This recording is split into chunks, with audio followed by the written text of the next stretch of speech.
Let's start with our first news. Early predictions are pouring in for the highly anticipated showdown between Cyril Gane and Alex Pereira at the UFC White House event, and not everyone believes Alex will get the job done.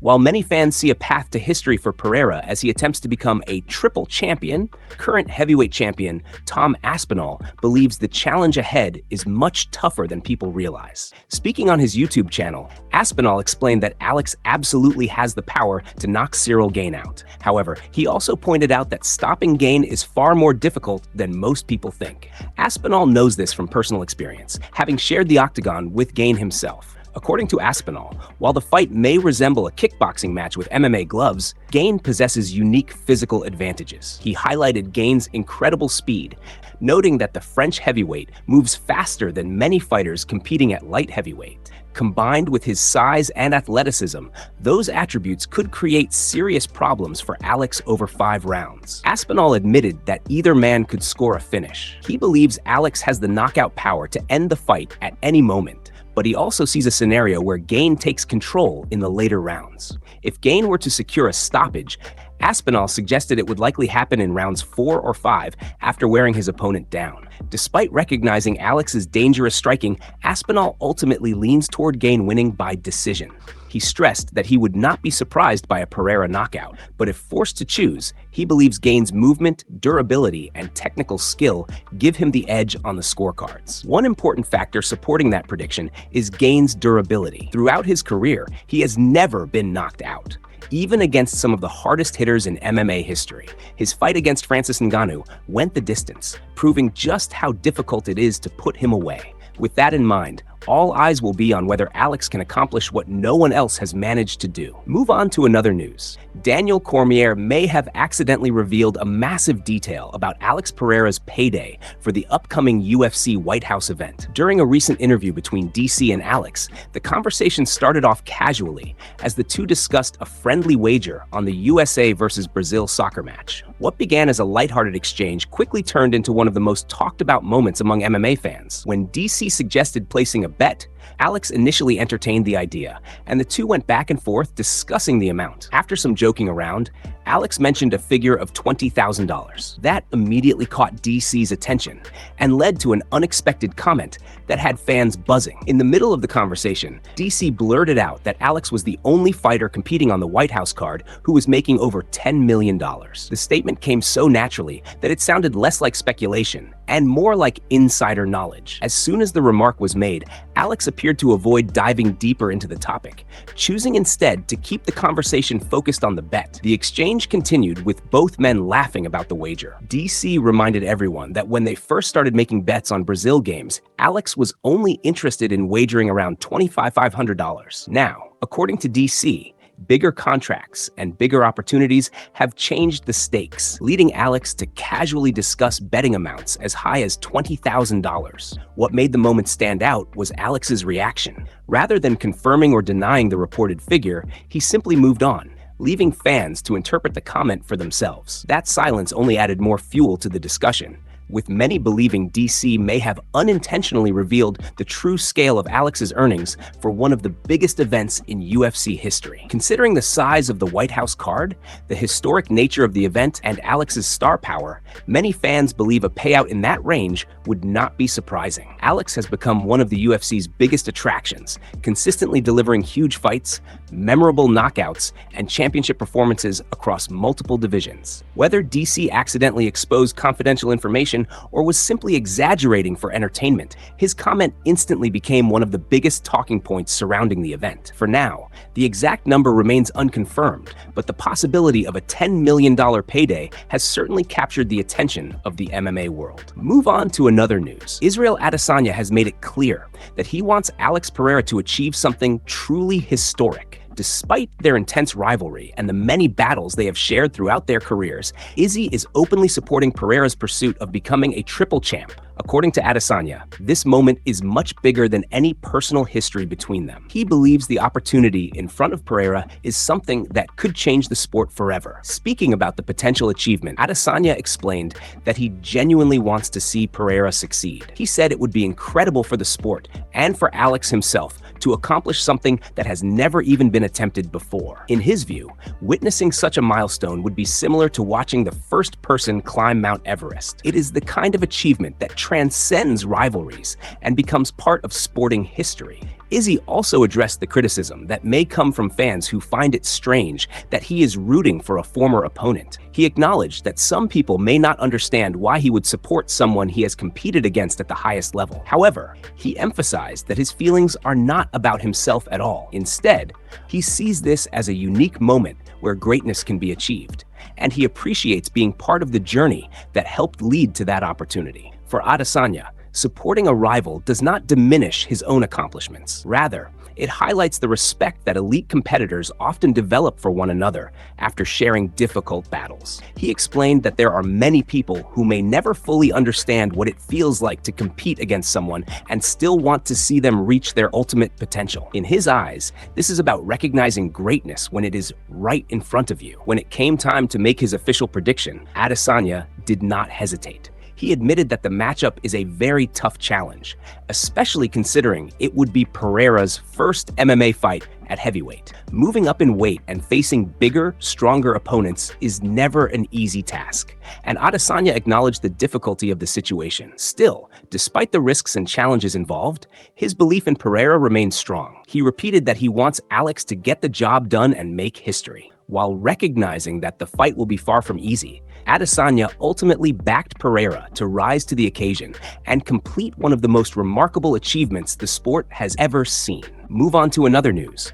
New UFC fights have been announced and added to UFC 330. According to reports from AG Fight, Esteban Ribovics is set to face Edson Barbosa on August 15th. Ribovics is currently 4-3 in the UFC after joining the promotion through Dana White's Contender Series in 2022. We last saw him compete against Mateusz Gamrot at UFC 327 in April, where he suffered a loss via arm triangle choke. Barbosa, meanwhile, holds an 18-14 UFC record and is currently riding a 3-fight losing streak. His most recent appearance came at UFC 323 in December against Jalen Turner, where he ended up on the losing side once again. Moving on, another matchup has been revealed, with Lerte Viana reporting that Vitor Petrino is set to take on Sergey Spivak at the UFC Apex on August 22nd. Spivak currently owns a 9-6 UFC record, with his latest fight taking place in February against Derek Lewis. He secured a unanimous decision victory in that contest and remains the number 6 ranked heavyweight in the division.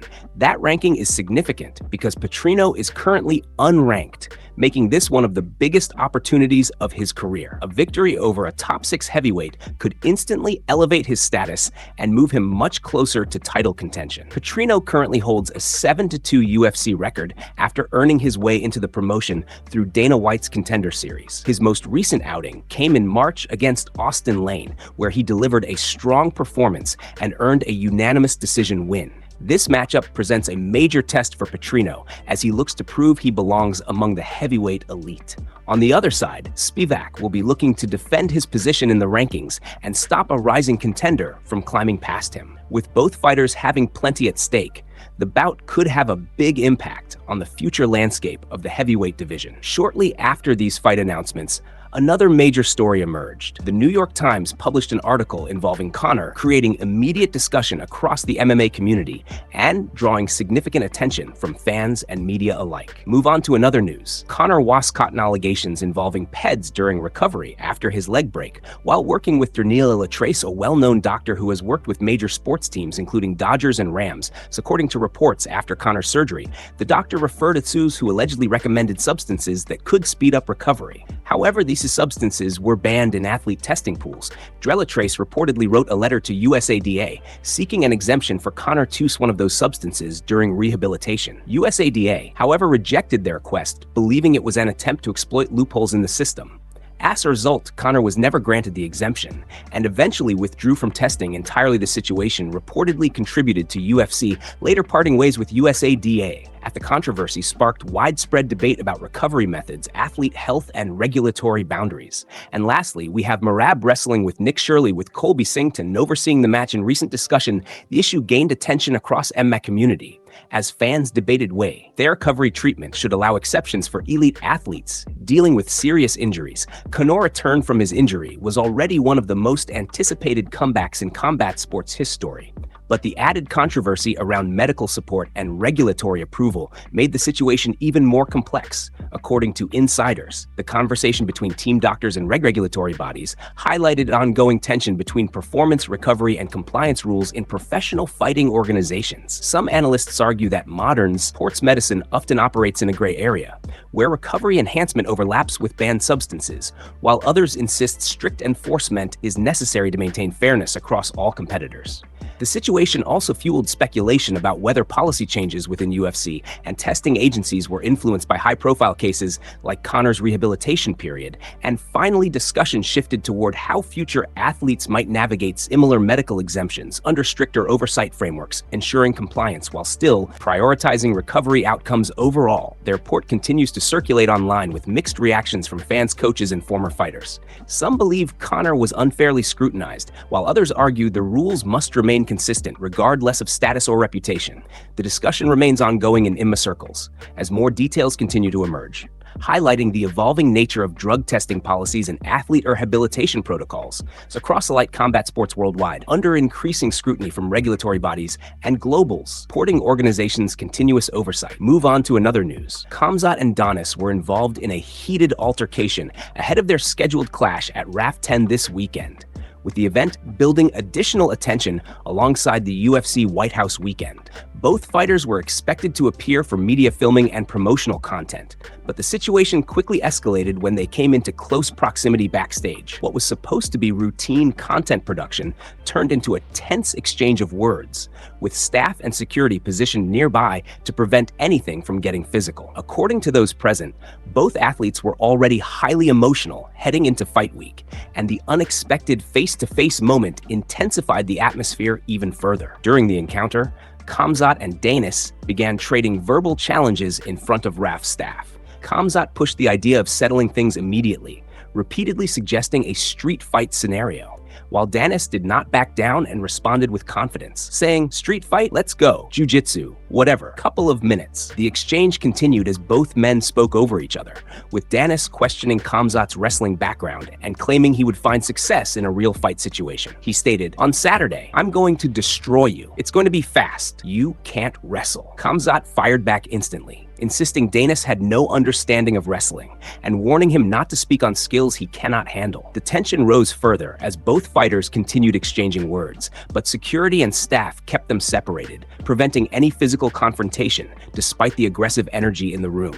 After the confrontation, Danis was later interviewed by RAF Media and stated that the encounter had only increased his motivation heading into fight night. He expressed confidence in his preparation and suggested that the verbal exchange had added extra fuel to his mindset. Shortly after, RAF released a behind-the-scenes video showing the full interaction, which quickly circulated online across MMA communities. Fans reacted strongly to the footage, debating whether the moment reflected real animosity or promotional intensity designed to build hype for the event. The situation continued to generate discussion as both fighters moved closer to their scheduled appearance, with attention building around how the rivalry would translate once competition begins on Saturday night. Move on to another news. Kamaru Usman and Henry Cejudo talked about Alex Pereira vs Josh Hokiet ahead of a potential UFC scenario where title implications could shift depending on results this weekend, and to Masvidal's clearance's status, as discussions suggest that if both Hokiet and Pereira secure wins this weekend,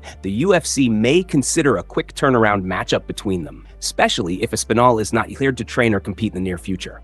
Hokiet has been actively calling out Alex Pereira since their previous media exchange, and tensions have continued to rise around the possibility of a title opportunity being fast-tracked by the matchmakers. Kamaru Usman believes that Hokiet's recent behavior and promotional push could put him in position for the next title shot, depending on how events unfold inside the division. Meanwhile, Henry Cejudo gave his prediction regarding the matchup between Derrick Lewis and Josh Hokiet, stating that Hokiet could use his elite wrestling background to control the fight and neutralize Lewis' power early. However, Kamaruusman offered a different view, emphasizing that Derek Lewis possesses sweeping knockout power and can change the outcome at any moment with a single strike. Cejudo added that Hokit will likely not approach the fight purely as a wrestling match, but instead mix his offense to create openings on the feet. Usman concluded that while strategy plays a major role, the unpredictability of Derek Lewis makes him a constant threat throughout the contest. Overall, the conversation highlighted how quickly the UFC landscape can shift based on performance and timing, with fighters like Hokit leveraging momentum to secure bigger opportunities. Both analysts agreed that Alex Pereira's next move will be critical in shaping the division, especially if he continues his winning momentum. UFC insider Shev also suggested that matchmaking decisions are becoming increasingly dependent on timing and market interest rather than rankings alone. This has added more speculation around potential fast-track title bouts involving rising contenders. As discussion continues, fans remain divided on whether Hokit deserves an immediate shot or should face an other-to-pranked opponent first. Usman and Cejudo both emphasized that the heavyweight and light heavyweight divisions remain highly volatile, with every fight carrying significant consequences for future title contention pathways across the roster. Moving forward, allies remain on UFC matchmaking decisions and upcoming events.